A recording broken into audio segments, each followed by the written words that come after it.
Hello from sunny Hythe Beach. We're at the ranges, Hythe ranges. As you can see, the red flag's flying, so they're shooting today, so this is as close as I can get.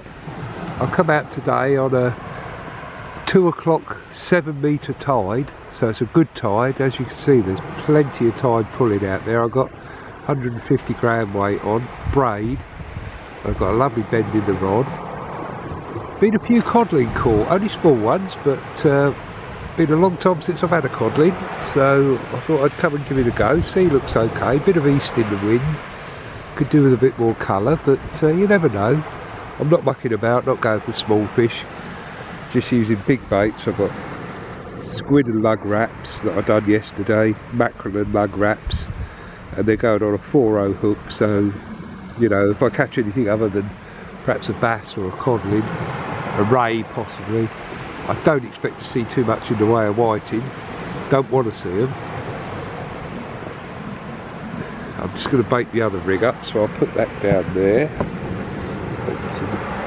See that okay. This rig here is a 2-hook rig. Top hook is a number 10, which I should put a smaller size bit of the squid and lug wrap on, and then I've got on the bottom hook a 2-0 circle hook. These have turned out to be quite a good hook actually, they do hang on well. So we'll put the smaller piece on the smaller hook. Still a substantial bit of bait, bit of mackerel and squid wrapped together. I've got the clip down rig so that I can get out as far as I can, because I don't think there'll be much close in the daylight.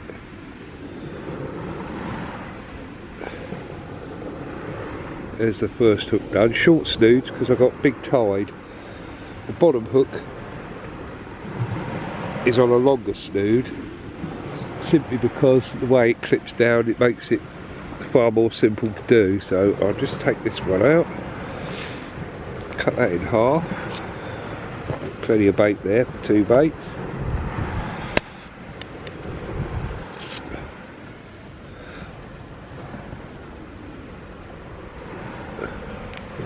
Half back in the box. And half on the circle hook.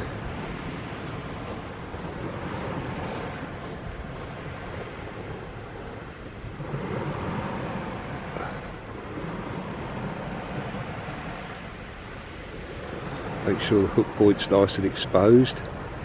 It's a good size bait.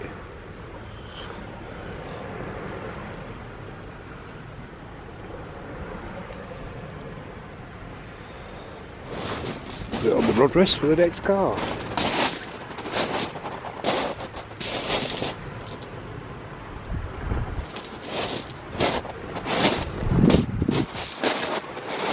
I brought my little beach buddy shelter with me, and I'm glad I did, because as soon as I got here it started raining. It's been on and off this morning, but the wind has stayed away. As I say, I'd like to have gone last night, but the time was so late, wouldn't have had to leave till midnight, and just a little bit too late for me. Always bring your elasticated cotton with you for this sort of fishing anyway. Bites today theoretically should be either drop backs where they've sprung the lead out of the tide, or good strong pulls. Shouldn't be any mucking about. I mean, the chances are we might not get a bite, but if we do get a bite it should be that sort of bite.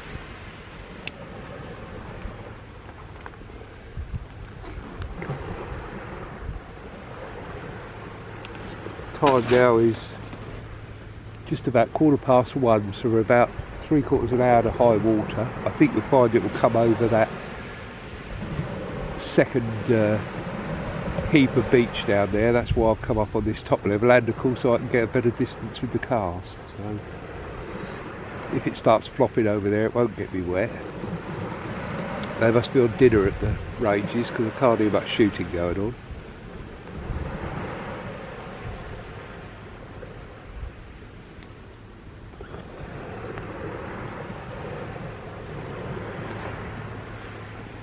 But nice to see a bit of tide out there. That always gives you a bit of hope, I think.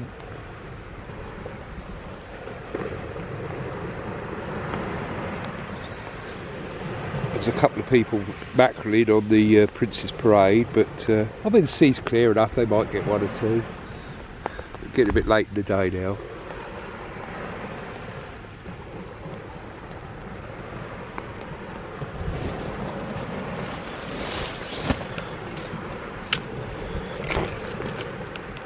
Just move your back a little bit under cover because that rain is just starting to get a little bit harder.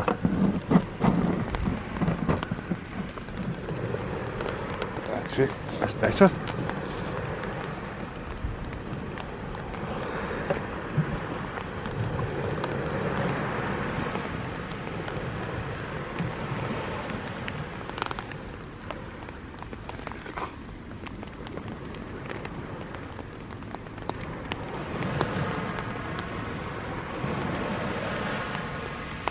Haven't been out freshwater fishing this few days because the weather's been a little bit up and down, but next time I go and I do a little video, I'm going to try and do it on the chopped worm.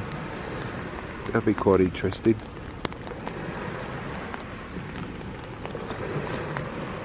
Have to move your back a bit more, it's still coming in. That'll do.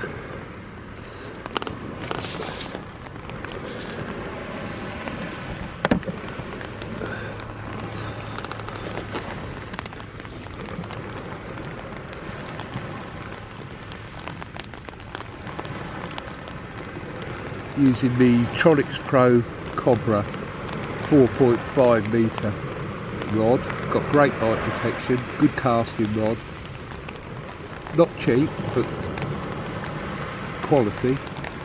And that's teamed up with a Penn 8000 Surf Blaster, loaded with 15-pound braid and a 15 to 60 pound taper chop leader. Got 150 gram of lead on. Can go a bit higher if I have to. Rod's quite capable of it.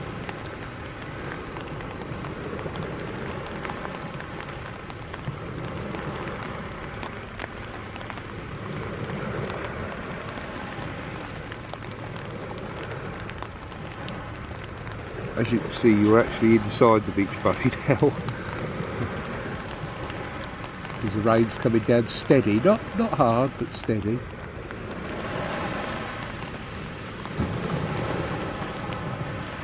Don't want it coming up the works of the camera. Trouble is where I wear glasses, you get spots of rain on them, can't see a thing. Keep sorting them out. I've got some wet gear with me if it gets really nasty, but at the moment it's okay.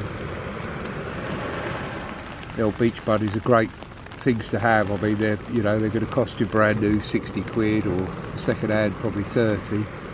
But if you're going to come out in the winter, certainly get one because they're so important. You get out the wind, you keep your stuff dry, makes it so much more enjoyable. I mean, for years as a kid, I used to sit out in the rain of all weathers, snow, God knows what. And we did because we had to. I mean, freshwater fishing umbrellas were never much good for the sea. They used to just get blown inside out by the wind. And of course the clothing back then was pretty drastic as well. It was all barber wax coats which were particularly warm, or the big yellow fisherman smocks which were stifling to say the least. But things have moved on now. I mean, this Gore-Tex clothing, very expensive but super good. A friend of mine who does a lot of serious freshwater match fishing bought himself a full set. He's about £500, but he never gets wet. He can sit out in the worst of weathers and it just laughs it off. It's incredible. I've got an old Titan smock which doesn't smell great because you don't want to wash it because they start to leak, but it's a smashing old thing. I've had it years. Keeps you dry. Got a hood. Might have to put it on shortly because the rain looks like it's set in. Though the sky's not too threatening. There's bits of blue showing through it.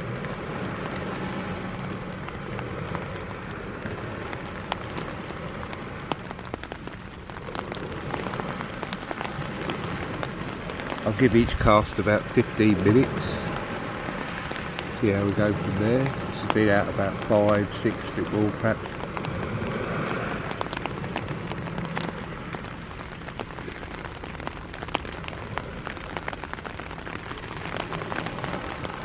Fortunately, because it's not so hot or sunny, you can leave your bait outside on your rod stand because it won't, you know, get cooked or anything. But during the summer, always remember, if you've got bait, keep it well out of the way of the sunshine, because lugworm hates it and fish baits just dry up and lose all their scent. So always a good tip to keep your bait out of the weather. Obviously the same in the rain. Anything that comes from the sea doesn't like fresh water, so if your lug gets wet, it'll just go like jelly, no good at all. So keep it either in its paper wrapped in the back of your bivvy and just take out as you need it.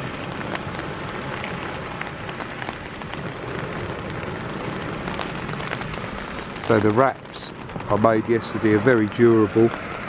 There's a whole black lugworm in there, and squid and the head all on together, and I can either use it whole like that, which would use normally on a pedal rig, which would be a hook here and a hook here, but today I'm cutting them in half because the codling that have been caught are small. You know, the lads have been putting them back because they're 38 centimetres, which is sizable, but you know, hoping that perhaps they'll grow on a little bit.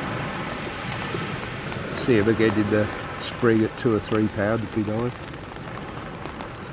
It might be more in hope than expectation, but we'll have to see. I mean, the last three or 4 seasons, there's been literally zero. Dungeness over the way, you can see from here, about 10 miles the crow flies, you know, the absolute mecca for cod fishing, nothing. All through here, nothing. I've had, back in the 70s and early 80s, I mean, I've had cod from this beach up to 25 pound, lots of 10 pounders. We thought it would never end, but more or less overnight in the late 90s, they were just gone. Everybody said it was overfishing, which certainly didn't help, but I think as much as that, it was the change in the weather. This whole stretch of beach changed because they took all the groins out, and that made the tide flow differently. It sounds crazy, but it's true. The wooden groins that used to stick out 70, 80 yards, a bit more, it changed the flow, and all of a sudden where you used to be able to catch fish on a regular basis at 30, 40, 50 yards, that changed, and you had to be a big caster, and that put a lot of us, me included, under a lot of pressure, because I'm not a big caster. I can put a bait on a good day 100 yards, perhaps a touch more, but not much more. But the big casters who would be able to put 2 or 3 baits 130, 140 yards were winning all the competitions, and it was certainly showing that the fact that the fish were sitting further out.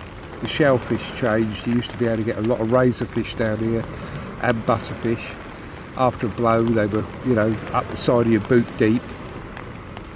On the big spring tides, you used to be able to walk down and pick them out the sand, but that's all changed now. It's very rare that you get any. You still get them around Dungeness, but sadly the fish that used to eat them, you know, with gusto, the big flounders, the big dabs, they've also disappeared.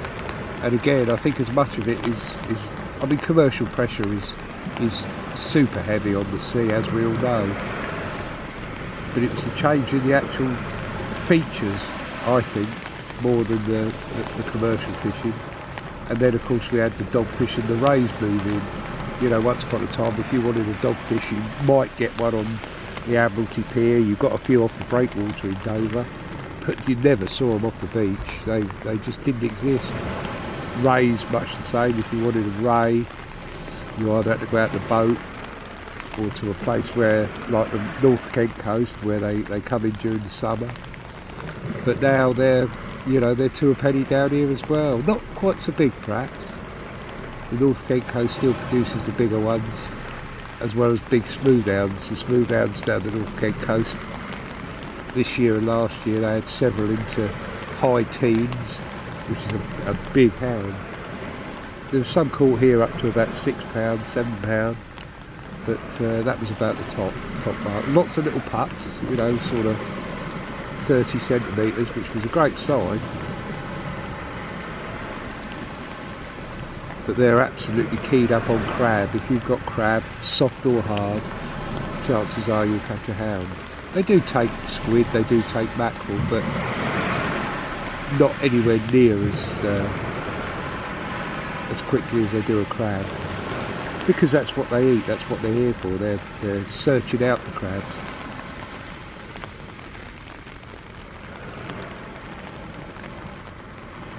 There's so many small whiting about now, especially in the daylight, and after dark they get a bit bigger, but they're still not very good because they're so thin. If you use small baits, black lugworm, you know, single black or double black lug, the whiting just tear into it. It's not out there long enough for anything else to find it. So bigger baits slow down the bites, but if you get a bite, hopefully it's something worth catching.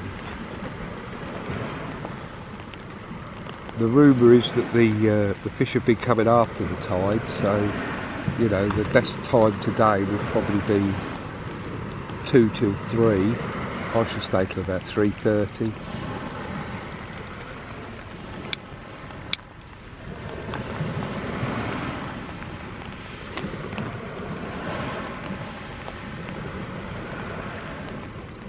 Well, I'll switch you off for the minute and come back if we've got anything to show.